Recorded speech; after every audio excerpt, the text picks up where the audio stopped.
Good morning. The Bills restructured Stefon Diggs' contract, saving the team $7 million this week, giving them a cap space of abundance of $11 million, and there are rumors running rampant. One name that keeps coming up is Zach Ertz. Can he make the Bills elite? What's the compensation? Will they get a deal done? Or will the Eagles just cut up and we have competition? Either way, I'm with my co-host today, EJ Daniels. We're going to break it down when we come right back. This is the Cold Front Report. Zach Ertz, Buffalo. Let's see what happens.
What is going on, everybody? I got my guy in the building with me, EJ Daniels.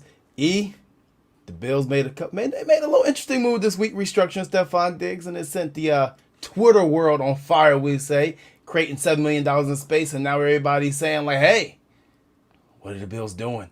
What is Brandon Beane and company doing with this money? Are they doing anything with it? Are they rolling it over? What are they up to? EJ, what's going on, man? How you feeling?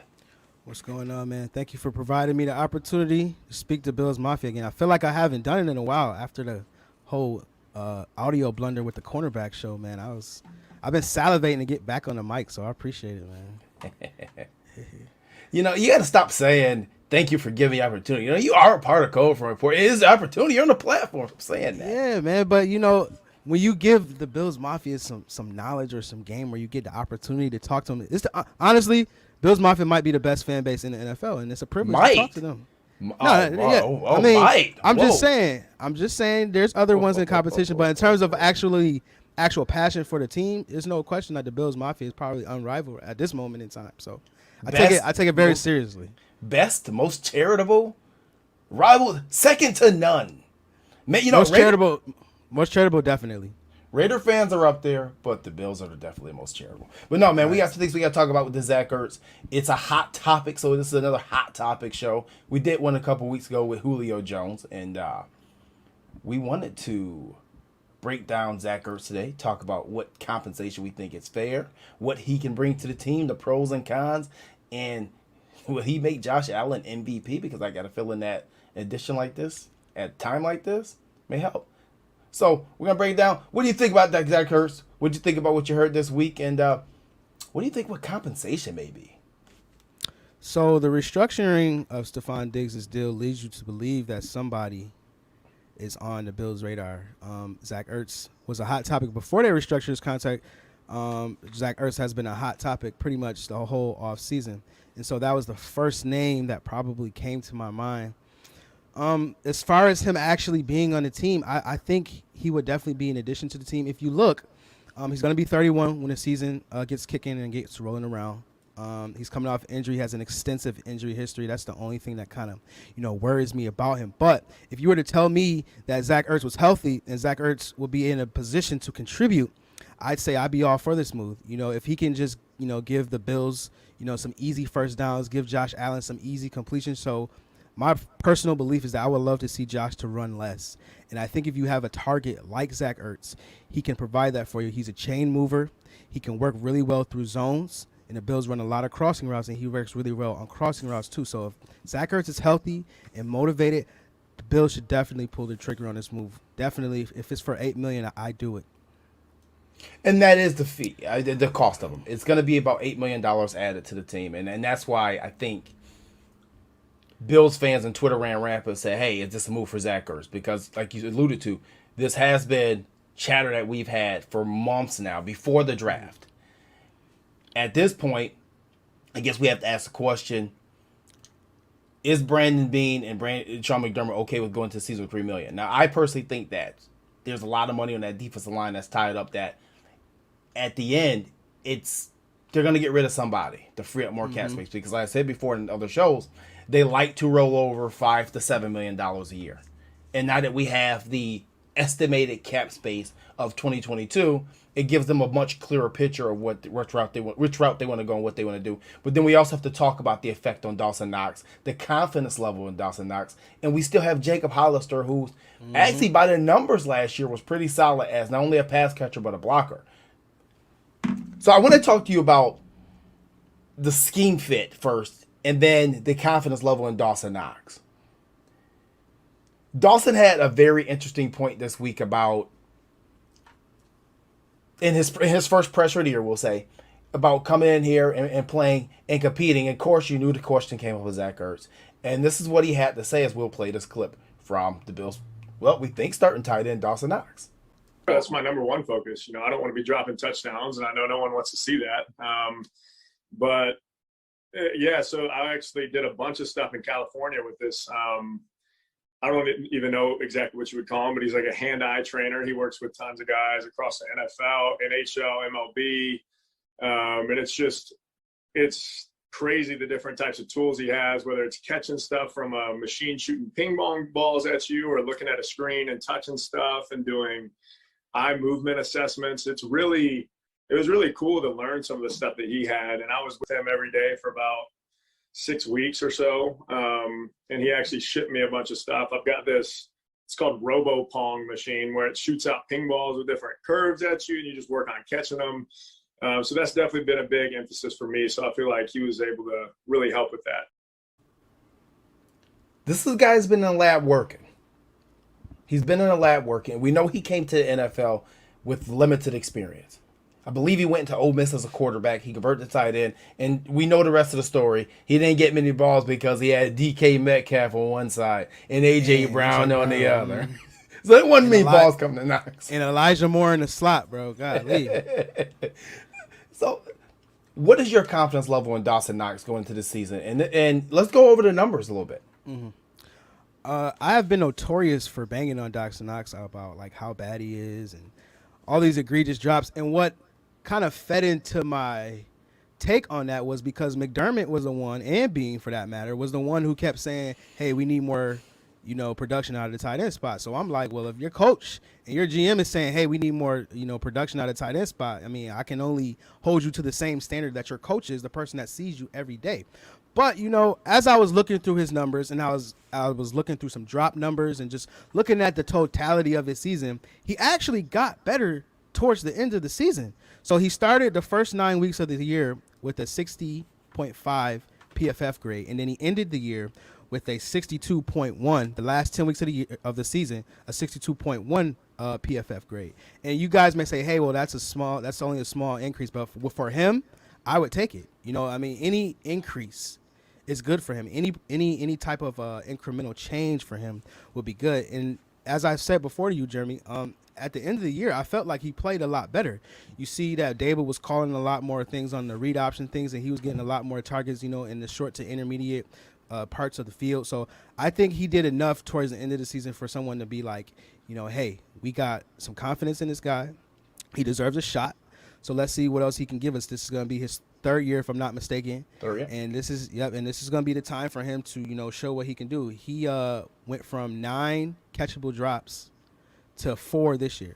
And as I was saying, I was been one of the biggest proponents of banging on him for drops, but he actually improved his drops.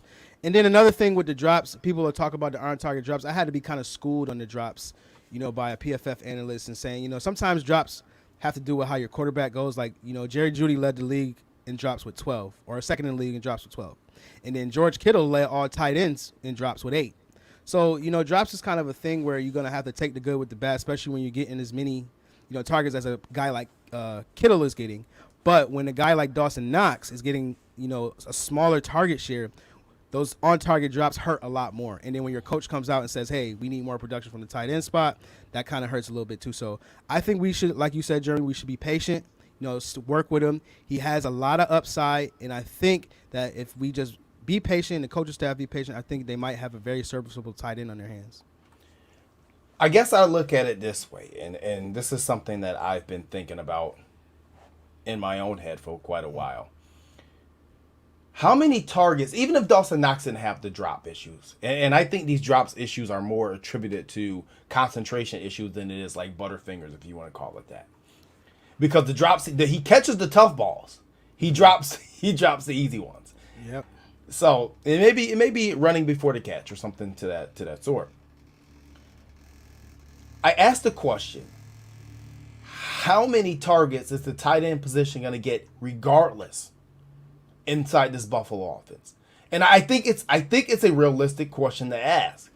Because last year you had Stefon Diggs, what was like 150 targets just about? Yep. Cole Beasley, another 110. Now you add him, I think Gabe Davis had around 57. Now you have, and you're gonna expect Gabe Davis's targets to go up this year, you would assume. Then you add Emmanuel Sanders to take John Brown targets, who Emmanuel's a lot better route runner than John Brown. He's probably gonna get open more, and he's an inside-outside guy as well. How many targets are actually left over for the tight end? Because I think last year the Bills tight end unit only had 70 targets out of the 3 guys. I think it was with Knox, Lee Smith, and our man Tyler Kroft there. How many targets are actually left? So actually, you're right. It's only 52 targets that they had combined. So, right. And that's my point. I think that as fans, we say, hey, we need a Travis Kelce, and that's all good and well. I'm not knocking Travis Kelce. I would never knock having a great tight end, but I just don't feel like Brian Daboll's offense is ever going to be made for a tight end to get 100 targets, maybe not even 80. Like I said 70 targets, and that was through 3 guys. It wasn't just one; there was 3 guys. Now Zach Ertz, we know, is a guy who, with Carson Wentz, I like to call him, he was a tight end abuser. Mm-hmm. He was a tight end abuser. This guy set the record not even that long ago for 116 receptions in a season. 116 receptions in a season. And that record still stands. Now, eventually, Travis Kelce may break that, but that's a ton of production from the tight end position. And I was talking to you pre-show about this. How many tight ends have actually led their team to the Super Bowl or been the main cog? George Kittle didn't win the Super Bowl being the main cog. Travis Kelce, you kind of argue, but there's so many weapons there, you can never say he's the main cog. Mm-hmm. Maybe the Patriots, but they had 2 tight ends when they did it most of the time. Zach Ertz is probably the only active tight end in this league that was literally the main cog on an offense and helped lead his team win a Super Bowl. Mm-hmm. And then he still had Trey Burton. Yeah, I think Zach Ertz, man, he's been one of the most consistent tight ends there probably been in the last 5 or 6 years. And to your point about the target shares, you're absolutely right. Like there's not going to be a lot of targets to go around for the tight end position, but I'm gonna play devil's advocate here. So Stefon Diggs had 157 total targets, including the playoffs, right? So let's say that number is cut to maybe 100, right? Because teams aren't just going to let Stefon Diggs, run rampant like he did last year. He probably is going to see way more double coverage, right? And then you're going to have Gabe Davis, and then you're going to have Emmanuel Sanders, Beasley. So those off-brand guys, the other guys, as Shaq talks about with basketball, the others are probably going to be the guys that's going to have to, shoulder some more of those targets. So having a guy like Zach Ertz, having a guy like Dawson Knox take a step, having a guy like Emmanuel Sanders who's a 34-year-old inside-out guy, these guys will have to step up at some point. And I've said this many times on Twitter before, many of you guys interacted with me, there is no such thing in the NFL as having too many weapons. No such thing. Look at what Kansas City do. They always re-upping weapons, trying to get other players to contribute. They just drafted Cornell Powell, who was actually a pretty good college receiver at Clemson. So you can never have too many weapons. And Dawson Knox said all the right things and saying, hey, it's just only going to push me and give me some type of competition, and it will. If you're telling me that Zach Ertz is going to come into the season fully healthy and he can give me, let's say, 20, 25 first downs in the season, I'll take that. You know what I mean? Because we want Josh to make smarter decisions. And just to get back here and get on a Josh soliloquy for a little bit, Josh is getting ready to make a big, big, big amount of money. And I would like to see Josh playing smarter football. Not to say that he didn't play smart football this year.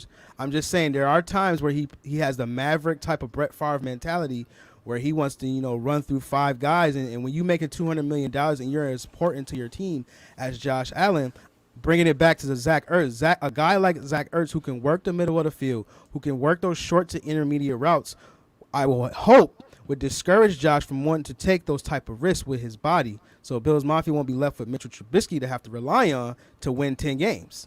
So just think about that when, the Bills are making moves. Like, think about the long-term effects that it has. And like I said before, Zach Ertz would definitely help, all these areas that the Bills may see some type of a problem with this coming season. You made a good point about Josh playing smarter football. And I love the fact that you bring up the fact that he's a gunslinger and he's always probably going to have this Brett Favre type mentality. Yeah. But as they say in Texas Hold'em, you have to know when to fold him, right? Do you think Zach Ertz, being a more secure target in the middle of the field, being a veteran, being a guy who I go back to set this NFL tight end single season, can't even talk today, reception record, 116 receptions in 2018. Do you think that makes a huge difference on Josh Allen, or is Josh Allen just going to be Josh Allen regardless? Like you said, it's back to your original point. You have to know when to hold him and when to fold him. He has to play more like Aaron Rodgers than he does Brett Favre. Aaron Rodgers is the master at learning when to run. Now, granted, that last play aside in the NFC Championship game, I know you guys are going to bring that up, but granted that play aside, Aaron has been pretty good at, knowing when to run, knowing when to take those risks, knowing when to fit it into tight windows. He's a master at that. And I would like to see Josh take some type of step in that. As I've mentioned on this show many times, Josh Allen and Lamar Jackson both have the lowest check down percentages in the league. And this is because both of those guys love to run. And a guy like Zach Ertz, I think, would definitely discourage him. One of the things that I looked up about Zach Ertz and what I like is that he's actually played more of his snaps in the slot than he has in line. So a lot of teams love to run those slot slants, those little quick slants that Cole Beasley is just a master at. And so if you can get some first downs that way, with Zach Ertz too, running him as a big slot, that's something that the Bills haven't utilized a lot either.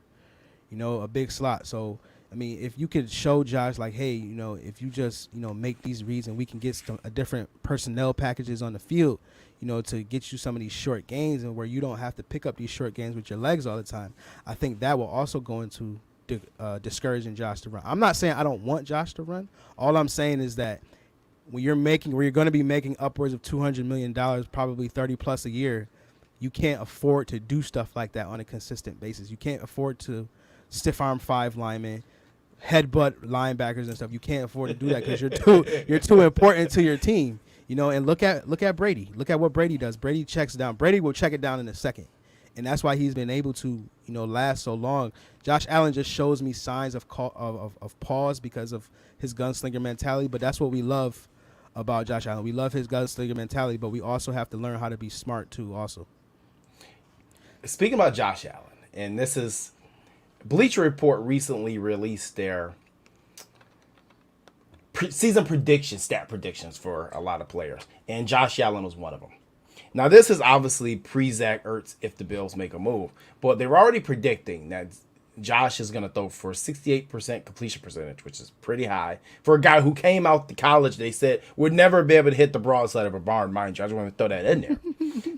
5,045 yards, 43 touchdowns, and 9 interceptions. Now, not on this graphic is that they also have him running for, I believe, him running for 6 more rushing touchdowns and around 400 yards. If you add Zach Ertz to that, do those numbers change to you at all? I would love to see the rushing touchdowns go down. I would love to see, and I hate to say it like this, but people, I feel like the fans not gonna see the bigger picture. I think I'm the only one that's seeing the bigger picture. Look at what happened to Mike Vick. When Mike Vick first was in the league, he was the most electrifying thing, that was smoking. I mean, you couldn't watch football without seeing Michael Vick because he was, juking everybody left and right, kind of like how Josh does. And then when he got out of jail and he was signed by the Eagles, he changed his game to more of a pocket presence and kind of just, maneuver his way through the pocket. You can be effective movement-wise, maneuvering yourself through the pocket also. So, in terms of his numbers, you got to factor in a little regression. 5,000 yards. It's 17 games? It's 17 games this year. 17 games, right. It's 17 games. Right. Don't forget that. Because this is all going to be contingent on how Dable's going to call plays this year. And I only bring that up because McDermott and Brandon Beane have been bringing it up. McDermott, that was one of the first things he said in one of his offseason pressers, like one of the last ones is like, we got to run the ball better. So is he going to have Dable emphasizing more runs this year? Because if that's the case, then those numbers are definitely going to go down. I mean, Drew Brees is like one of the only only quarterbacks that has like 3 or 4 or 5,000 yard seasons in a row. I don't know. I don't want to be that I don't know guy. I think Josh can get 5,000 yards. I think he can do it, especially with the 17th game. He pushes it down the field enough. But I guess for winning purposes, I would want to see that number go down just a touch because I would want to see them have more balance. That's the only reason I say. But those numbers aren't far-fetched. I just don't see teams letting the Bills just run ramshot again in the passing game. And they're going to have to be kind of like the Kansas City Chiefs. They're going to have to morph into a team in game where, if the first quarter the running game is working, then we're going to have to pass second half. If the running game ain't working, then we're going to have to do something different. Like morph it into a more team that's willing to adapt in game. So I don't know how that's going to look. But I would love to see the Bills take that approach rather than just slinging it all over the yard because that's what they're good at. They're slinging it, man. I hear you. I hear you, and I agree with you, and I've been saying the same thing for 3 years myself. It doesn't matter what we say. It doesn't matter what it doesn't matter what Sean McDermott says. It doesn't matter what Brandon Beane says. Brian Dable's letting that thing fly. You might well call Josh Allen Warren Moon, and this is the run and shoot offense at this point. It is, and you're right. It is going to be that the way the offense is going to look. But is that going to be conducive long term? Even though we know passing is the most efficient way to move the ball in today's NFL, we know this. But you have to have balance, and that's what this all comes back to. You have to have balance. It has to be like a philosophy. I'm not going to say overhaul because, like you said, Brian Dable's not going to overhaul his philosophy. But Zach Ertz, I don't know, man. I don't know how he feeds into that philosophy because he can block. He's a willing run blocker. But Jacob Hollister and Dawson Knox are actually two of the better run blocking tight ends in the league. And I don't know, what their plans are to use with Zach Ertz. This is all such an unknown because we didn't get to see it last year. But in the same vein, this could be a thing where the offense takes a step in terms of transformation, in terms of a different type of personnel packages. Now you can run a 3 tight end set, or now you can run a 2 tight end set with the big slot. I mean, this is all the things that, look for. And then you could run out of a 2 tight end set with the big slot, or you could pass out of a 3 tight end set, a big heavy formation. We started to see that towards the end of the year. They started to pass out of heavy formations. So that could be something to look out for too. We did. And I guess when you talk about from an offensive schematic, right? If you bring in a Zach Ertz, and even if you don't bring in a Zach Ertz, you're replacing Lee Smith with a pass catcher and an athlete, regardless, whether that's Jacob Hollister he's be replaced with, or Dawson Knox, whichever order you would like to replace him in. You're replacing Lee Smith. You're taking Lee Smith off the field, which I was so ready for. So ready for Lee Smith. He actually had he added some value as a pass blocker though. When they ran those 3 tight end sets or those 2 tight end sets, he added some value and he caught 2 touchdowns. Now for somebody who is pigeonholed as strictly a blocking tight end, he did catch some passes. Now catch some touchdowns. Yeah, because they left him wide open. Hey, I mean, listen, man, that is like going to play ball and your uncle at the cookout wants to play, and he don't do nothing all season, but then all game, but they leave him wide open for the game winning layup because and you sick when you hit that layup too, huh? You gonna be sick. Yep, yeah. You're gonna be sick. And you would not pick him you would not pick him the next time around either. You sure would it. Okay, so this is very similar to that. So from just an offensive schematic point, and someone brought up a good point. I think it was my guy. I think it's my guy Lone Wolf here. He says, "Is Knox a better athlete than Ertz?" And that's a good question to ask at this point in time of Ertz's career. Yeah. If so, then it's just a question of whether he could be more reliable this season. If you brought Ertz in, what does it do for Dawson Knox if he moves to tight end number 2 now? Because now you're giving him a little bit less priority, a little bit less responsibility, but possibly a better matchup. And you just talked about 2 tight end sets. Mm-hmm. I think if they were to elevate, first of all, let me say this. I would not love the idea of putting Zach Ertz as your number 1. This is why. We talked about this before we got on air, Jeremy. He has a lengthy injury history dating back to college. He was hurt before he even got into the NFL.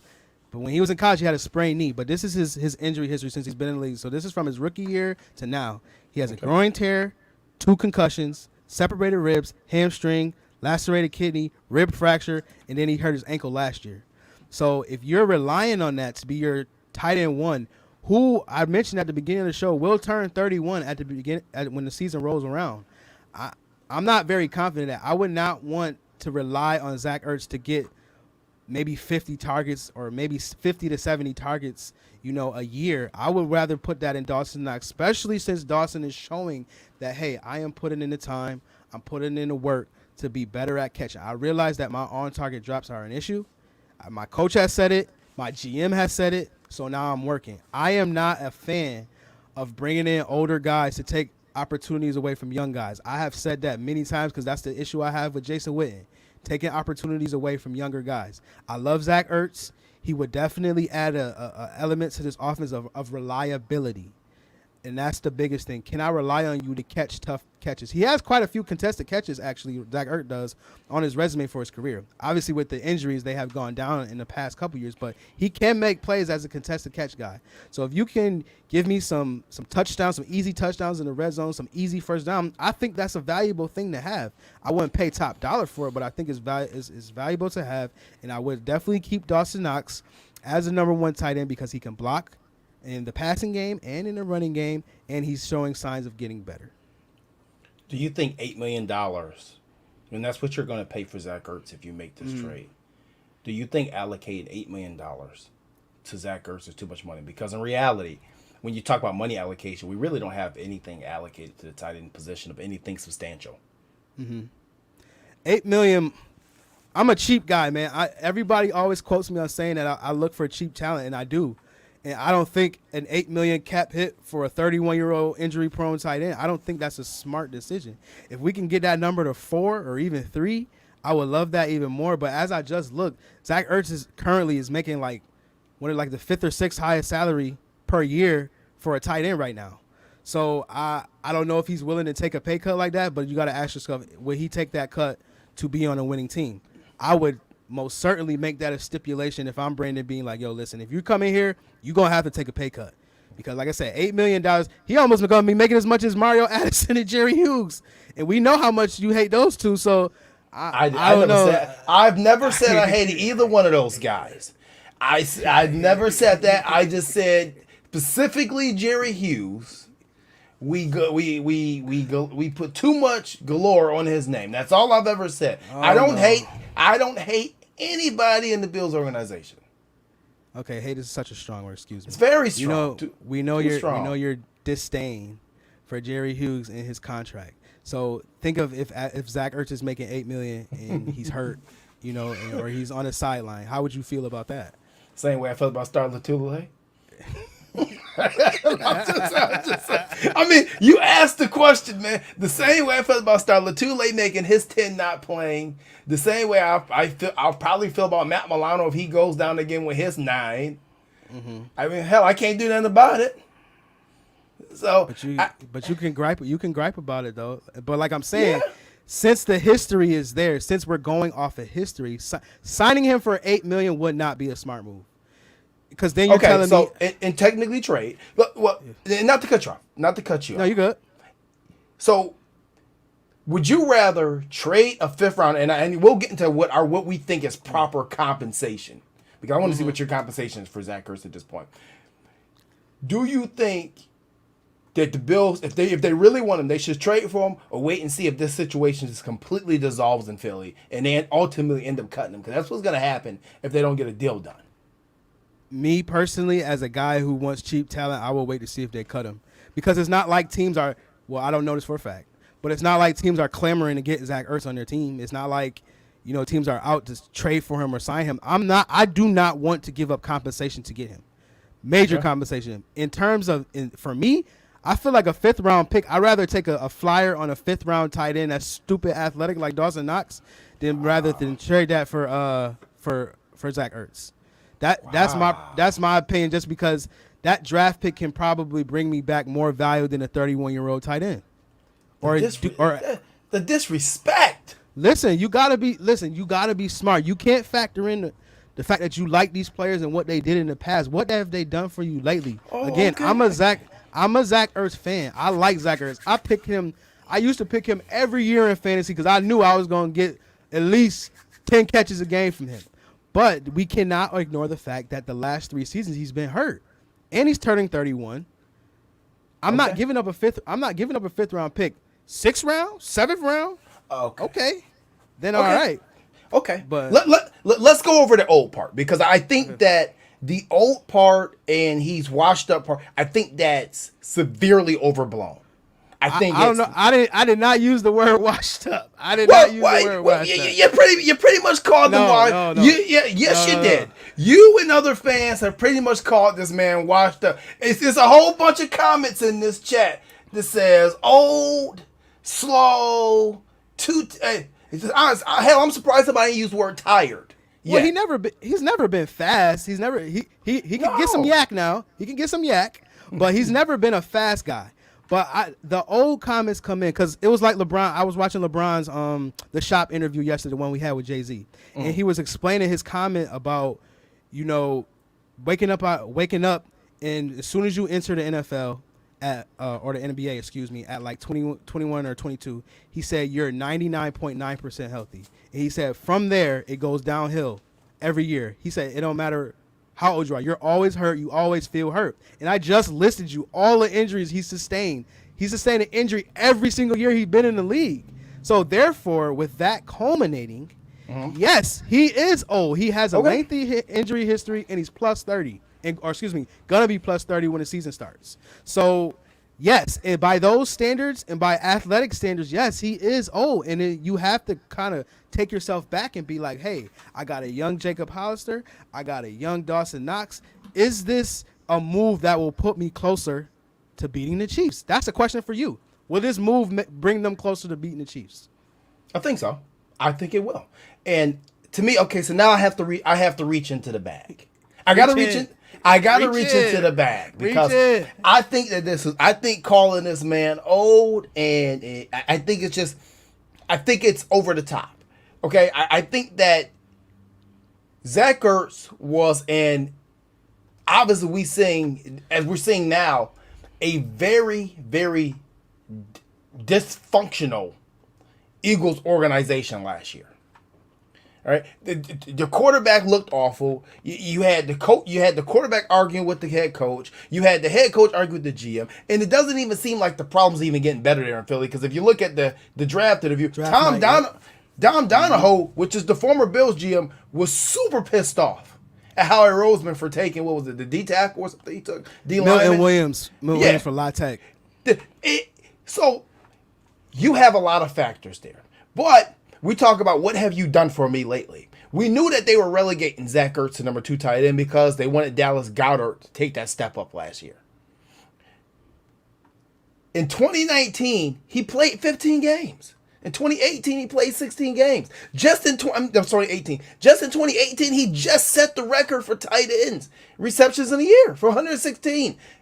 163 yards. That was 3 years ago. Okay. He sustained 3 injuries since then. Okay, so what about 2019? Are we just going to throw 2019 out the window? 88 catches, 916 yards? We're not going to throw that out the window because that is a historic year. We can't throw it out the window. No, I'm talking about 2019, not 18. Oh. Now I'm talking about the year before last year, before the dysfunction started in Philly with the switching of the quarterbacks. Like I'm okay with completely throwing Zach Ertz 2020 year completely out the window, and I'm normally not. I am normally not, but I'm completely okay with throwing it completely out the window because Philly was completely dysfunctional, and it was the Philly that we've come to know. Just in 2019, he had 88 catches for 916 yards. That's only 1 year. His quarterback rating retargeting the last 2 years, outside of last season, which was 50%, was 98% and then 96% for QB rating targeting him. You can't throw that all out the window. And I also have to bring in the fact that, once again, coming to Buffalo, I understand the injury history, but, and I keep saying this, the best training staff, the best training facility in the NFL. Here's where I'm going to push back on that just a little bit. Now, you say that a lot about the Buffalo has the best training staff, and to a certain degree, I think it's true because Cole Beasley echoed those same sentiments. But can we say that when 2 years ago Jerry Hughes sustained a wrist injury that he did not tell anyone about? Can we say that when Stefon Diggs was playing with a torn oblique? Can we say that when Cole Beasley was playing with a broken leg? Can we say that when Gabe Davis was playing with an ankle? Mm-hmm. I mean, best medical staff in the league is cool, but I mean, these dudes still going to get hurt at a certain point. Mm-hmm. I would like to move from this perspective.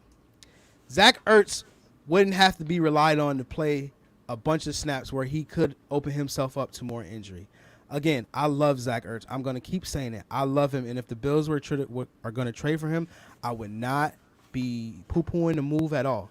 But I am not giving up major compensation for an older tight end with an injury history. As I've just stated, you know, all these dudes get hurt. All these dudes are always hurt. If you play any type of sport, you're going to always be hurt. It's just comes with it. When you're moving the fastest you can and colliding with other big human beings, you're just going to be hurt all the time.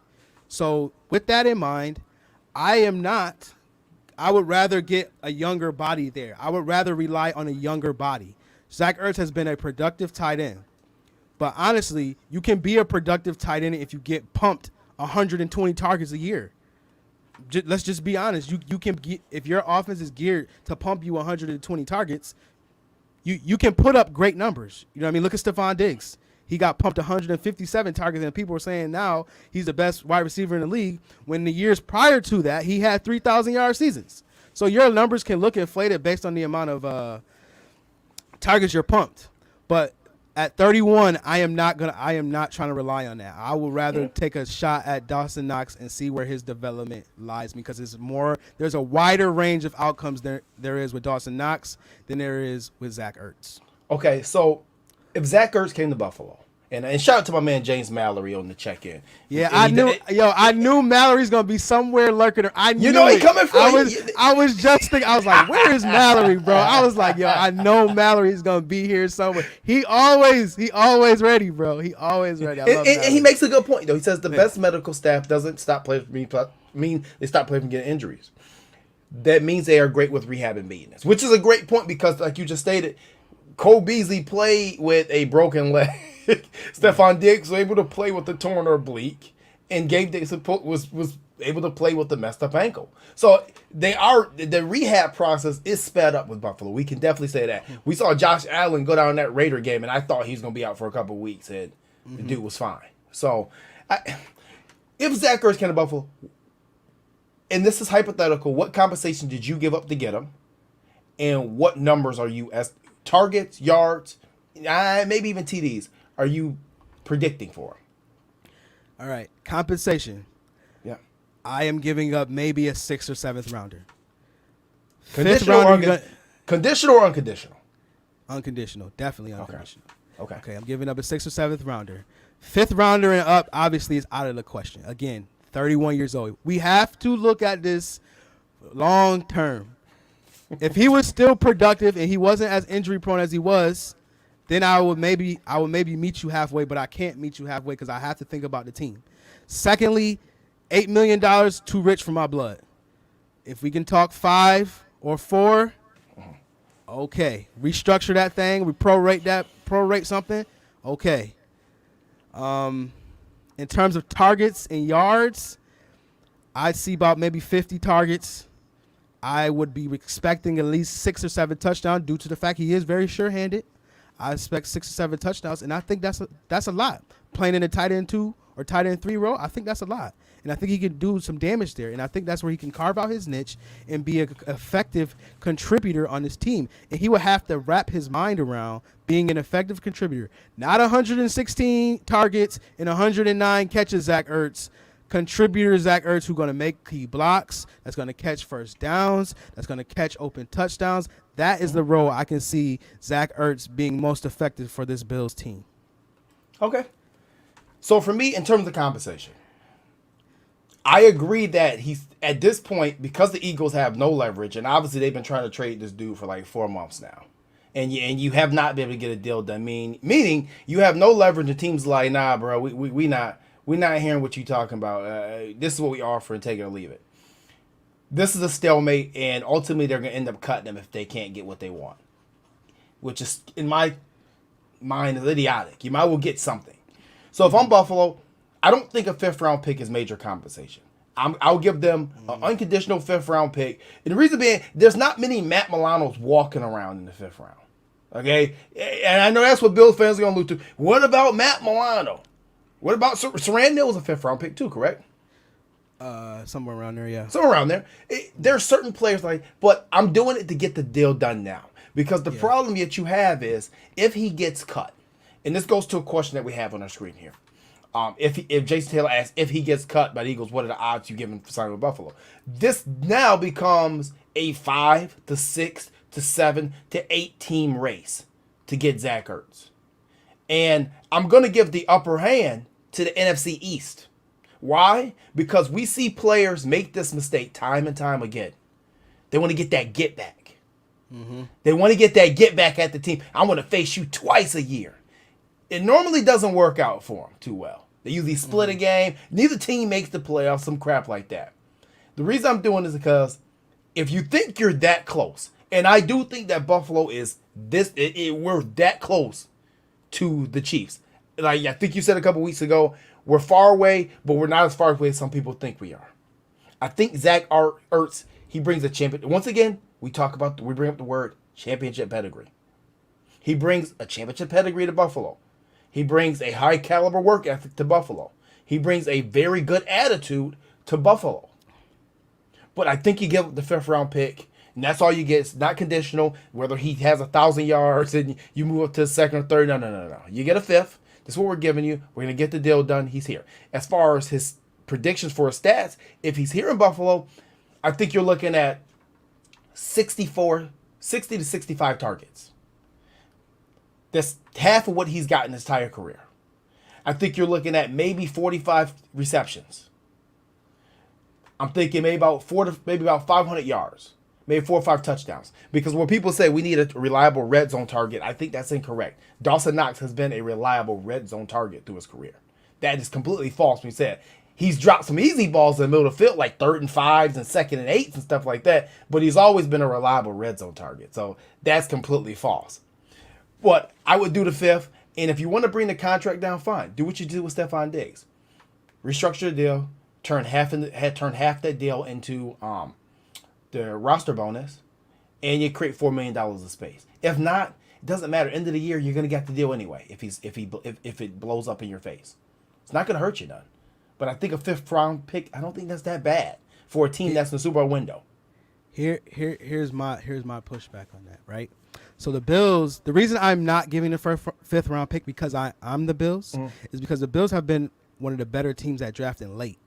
And not only drafting late, but drafting people who can contribute on the team late. I can only think of the Rams, who have been better than the Bills at drafting players late and having them come in and contribute.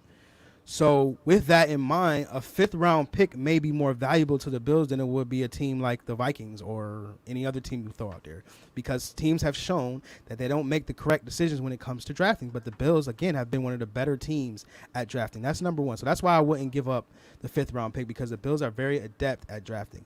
And so, secondly, I agree with you about the get-back thing. And players always go to the teams that, is in their division that they have seen the most. I hate that, but, that's just kind of what they are, because players are creatures of habit. So you said it was going to be an 8-team race, but out of those 8 teams, maybe 1 or 2 of them may be a contender to win a Super Bowl. Maybe. The Bills are there's only like 4 or 5 teams that are like in the Super Bowl window. In the AFC, to be specific. Bills, obviously the Chiefs, maybe Baltimore, and who else besides them? Like, so asking yourself at this point in his career, is he going to prioritize getting back at a bum Eagles team that really don't have any talent at this moment in time, or is it going to be prioritizing winning a Super Bowl?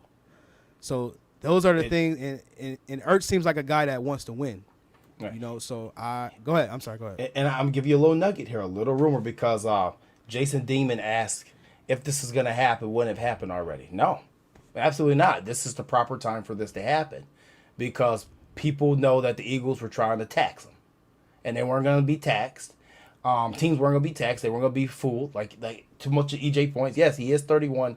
He's going to be 31. He is coming off some injury history problems, and his production was way down last year. Teams are not going to play the mid-round pick that they probably would have paid 2 years ago, or even possibly a year ago, for Zach Ertz. So, no, this is the proper time for this move to happen. Plus, the Eagles had to wait to post June 1st to make this move anyway, to take the cap penalty and the cap hit down. Anthony Farrell, our guy Anthony, gave me a little rumor. And I don't know how true it is, but I'm going to say it anyway. Said that there was a rumor floating around that Zach Ertz has already visited the city of Buffalo 3 times during this process. Listen, if he came here, he would definitely change the dynamics of this team, and he would be a key contributor. The only issue I'm having with this discussion that we're having currently is the fact of the compensation. What am I giving up to get him? Is he worth that? Just the same thing we had with the Julio Jones thing. What am I giving up to get him? Am I closing my Super Bowl window by giving up compensation to get this guy? Or is the compensation going to be cool? He's already visited. Okay, so he's already visited the city of Buffalo 3 times. So if he gets cut and there's 8 teams, are you telling me that Buffalo's going to be the front runner then? Buffalo has the money. They should. Right. If he's smart, they should be up there. That should be up there. Zach Ertz strikes me as a very smart guy. Went to Stanford. They Richard Sherman, Christian McCaffrey, great pedigree. David Shaw, great pedigree at Stanford, and they're tight end you. If you want a good tight end, go to Stanford. So he's a smart guy. So you're telling me, based on that rumor, that the Bills are one of the front-runner teams to land Zach Ertz. Everything is aligning properly right now. Everything is coming together based on what you just said. The money is there. The comfort of the city is there. The team fit is there.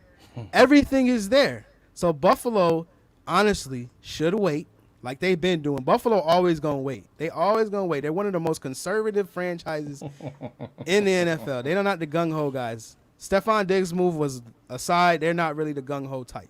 But everything is aligning, and the Bills are in the front, one of the front runners to land Zach Ertz if they really want him. I honestly, personally don't feel they don't even need Zach Ertz, to be quite honest with you. That's my personal opinion. Well, but I agree with you. Like I said, he's not bad to have. Like, and I go back to the point that I keep saying, people like, you need a top tight end. I still don't realize, even with Zach Ertz, I still don't know how much the tight end is going to be a part of this offense. Like I said, I only gave him 65 targets. Not 65 receptions. I only gave him 65 targets at best. And that's with split. That's with possibly playing 3/4 of the time outside of Dawson Knox. Mm-hmm. Like if this was a more valuable position, like tight end is becoming a more valuable position. Like you started off the show by saying, you don't need to have a great tight end to win a Super Bowl. You don't need that. You know, if this was a cornerback we were talking about or an edge rusher before the draft, and we're talking about compensation, this is one of these more valuable positions, or it was a guard or whatever, then okay, we can talk about some fair compensation packages. But tight end is a position that is good to have some good production from, but you don't need high end production to win a Super Bowl. Travis Kelce and George Kittle have kind of skewed people's minds, but you don't need a great tight end to win a Super Bowl. It helps. It's nice. It adds another dimension to your offense when your tight end can run and dominate 20-plus yards down the field, but you don't need it. So if this was a more valuable position, my tune would be different, but he doesn't have a lot of value to me in the long term. Just say Buffalo gave him a 4th-round pick for Zach Ertz, because that was a rumor this week too. I think that rumor was garbage. I don't think it was trash. Yeah. I don't think it was true. But what would your anger level be? If I'm a diehard Bills fan, it'd be a 9.5. Again, I just alluded to how out of what? Out of 10? Out of 10, yeah. Because I just alluded to you how good. The thing is with tight ends though, is that you rather take a uber athletic tight end late. There is not, like you said before, Jim, before we got on, there is not many Kyle Pitts that are running around in college football right now.